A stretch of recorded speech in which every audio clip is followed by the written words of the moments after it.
believe that Alright. all of that There we is go. symbolic language for I can an kind of event see. that took place in AD 70. I mean, that's the preterist view. They see no future at all in the book of Revelation. They see it full as preterist. yes, full preterism is full preterist, not part. They view that as history. It took place, and this is all symbolism to describe that event that took place. So that's why I'm saying is one's hermeneutic, whether you whether you see these things unfolding. Wow, it's still bright. There's a spiritual nature to all It's of not doing the swirling thing. Some of it is obviously happening I can't see it doing the swirl motion, but it's bright up there. Physical events and spiritual realities. That's right. All like overlaid, and it's like, how do we parse this out? Well, again, that's why it's interesting. Is it moving? Yeah, it's moving. It's moving. I noticed it move. Yep, it's moving. Than it is to talk about the time after it, because I said that, like you said, historically. Wow, man, hallelujah, hallelujah. I see you. Into Rome. I see you. So, I mean, I think that's something that is a big blank spot in our history books of like You how. got my wow. Look at it. It's doing something. It's doing something. And I want to just say, and those questions Hallelujah. as well. They really do. I mean, I really Hallelujah. learned. It's like, okay, these are things that have obviously What's that? How did this happen? Why? What? And then Something just moved past the screen. The lens. Because that's what we're trying Look to at that, man. interpret it. What could that? Wow, man. No, that's the thing. Is like it's a hobby of mine at this point. Of course, you're. I mean, it's right above. Ends up you getting this algorithm where they show you a bunch of similar things. So it is moving. My little Google newsfeed all the time about them finding Roman things under the ground, like on accident, and it happens like every day. Every day in Oklahoma. Some guy's farming in his field. Thank you. And he finds some Roman mosaic under Thank you. his farm. Yeah. Or they I got my camera pointing straight up. Like literally like a Roman city under the ground. And to me, I'm like, look at that, how man. that got buried. I mean, that's like a Hallelujah. massive deal. I mean, the way that I've done like kind of a lot of my research going way back in time, like looking into Hallelujah. could be days of Noah, maybe like pyramids, megaliths. Looks like it's getting brighter. Okay, I get why we don't know like what happened back then, because we believe as Christians, we believe that there was a worldwide flood. It is getting brighter. Like, you imagine everything would have got ruined except for you have an oral tradition passed on by Noah and his sons, and that's why we all know we have this mythology of this great day. Something's happened. Oh man, my battery went out on now my night vision. Now what we don't have though is I'm just gonna stick with this one. Is this cataclysm that happened? Wow, man, something's happening. There's something happening. And how do I know it exists? Because again, we don't have great chronology and history of the last 2,000 years.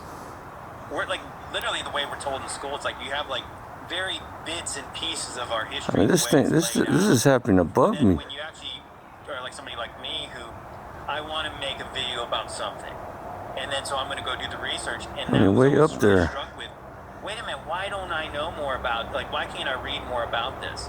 So if you read about 536, historians call it the worst time in human history. It was a year that started of 18 months of darkness. The sun did not shine strong enough where you could cast a shadow at noonday. And if you look it up, there's like I'm wondering if this is a response to what I'm listening to. About it, and then you have like the Irish wrote about it and somebody else wrote about it. But there's only 3 I think there's a correlation here. As to why this appeared and what I'm listening to. 536 AD. Yeah, I think it's telling me something. Okay. So this darkness begats a mini ice age that begot something called the Justinian plague. And at the same time, there's wars and famines at the same time. Historians estimate that 90% of the population in Europe could have died at this point. Okay, let's see. That in our history we're not told about that. And so just think about it again, that we only have like 3 historians writing about it. And again, it's like a sentence or 2. That's all we've got. If something like that happens today, how many people would write about it? Oh yeah, it'd be on the news. Like a billion people would write about it. There's something going on. It's almost like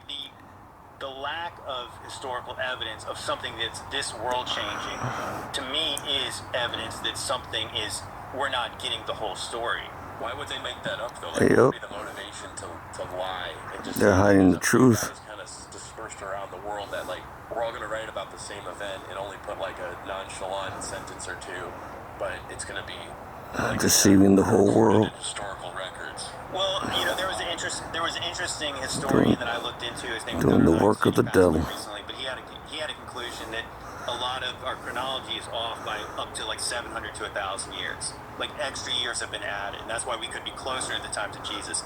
I'm not saying this is that right there. No. The main gist of what I'm he not was saying saying is that we've grown up with the AD chronology, and so the chronology is sacred. Wow, so man. Historians do their best to try to piece in this chronology, and that's why there's big blank spots in it. And it doesn't always fit. It's moving slowly. It does look like it's It's moving So you slowly. can have honest historians trying their best to make sense of a history that does not make sense.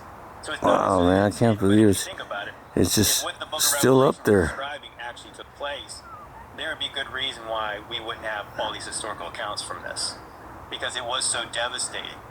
And I think I said that's why. Usually my sightings are You're talking about the tribulation short. period. Is that Yeah, what I'm you're talking about God's wrath, the wrath of the Lamb. I'm talking about like Yeah. wormwood. I'm talking about Right. trumpet Wow. judgments and bowls of wrath, where you have plague and you have cataclysm at the same I time. really think this has to do with what I'm listening to. So again, now if I approaching this from a premillennial point of view, if there's a period of tribulation, There's a and I correlation understand to it. that there's debate about the length of that, but again, premillennial position is that there would be 7 years of tribulation, right? The last 3.5 years, particularly, would be the very It's not going very away, man. difficult, dark years. It's making itself known. There's the judgments, the bowl judgments, the trumpet judgments, all of that.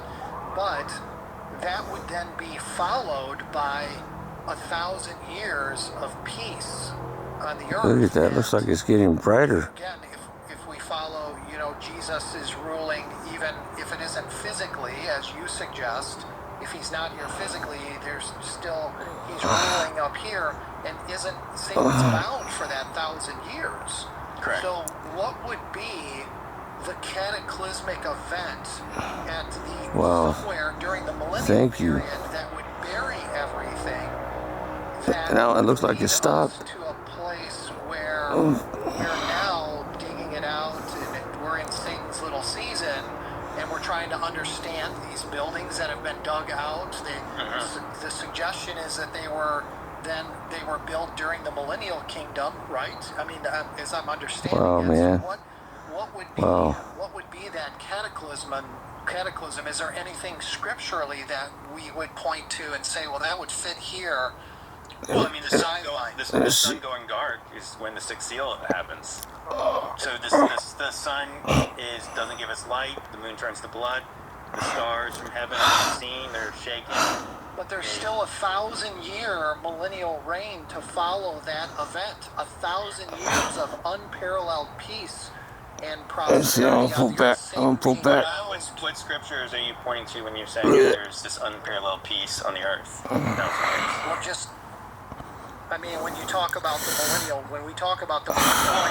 Well, again, that's what I'm saying. But if Wow, you're in man. Revelation 20, you see how short it is. It really doesn't say anything about any of that. So I know some people will reference. We're at 9 minutes with this video. In Isaiah. Isaiah. And I think, I'm telling you, I'm just looking straight up. What Isaiah is saying, I think when you actually really read what he's saying, he's talking about the first advent of Christ. He's talking about spiritual concepts. Again, like that if Jesus came to bring us peace, he did. And he did fulfill all the things he said he was going to do. So there's. Wow. I'm not saying like there's not a better time. I'm saying there was a better time at some point. So in verse 7 of Revelation 20, then, in other words, where it says, and when the 1,000 years are ended, Wow, hallelujah. as an indicator of the millennial reign. Hallelujah. During that time. I'm saying I do believe that there was 1,000 years, and I said that Signs and wonders. what it says about 1,000 years is, for one, the saints are resurrected and they're reigning in heaven, God's with us. or they're reigning with Christ, and it also says the devil's bound. So those are the two big things. That's really all it says. God is with us. And if you think about what it does say in the prophecies about Jesus, The devil will not the prevail. nations with a rod of iron. Yeah. So why is he ruling with a rod of iron if it's so peaceful? Well, That's not giving you the visions that it's totally peaceful. And I think that's still the, but I think that the argument can be made that that's the insurance of peace, because there will be perfect justice in the earth, because Jesus will be the one who will be ruling during that time. Oh man. That's where the idea of the millennial reign. That's what I'm trying to understand. The cataclysm. But what you just said, though, is obviously just an interpretation of It's slowly moving. Well, it's a logical view. We're all doing that, though, right now. What I'm trying to say is that, like, when people say that Jesus is going to be ruling in the physical Jerusalem, like we're talking about, I'm saying it does not say. The Bible never says that. Okay, but I'm still trying to. Maybe I'm not explaining myself here, but I think you are. I think all I'm saying is, like, to go back to your question a while back. Yeah. You were saying, so why? What is this about? I don't think I can hold this much longer. Jordan and I were trying to kind of explain is that Alright, 11 minutes. Christ is coming back. If these events are at hand in the first century, Oh, well then we're thank past you. that. And so if we're past Oh, that, thank you. then we're past the 1,000 years. And if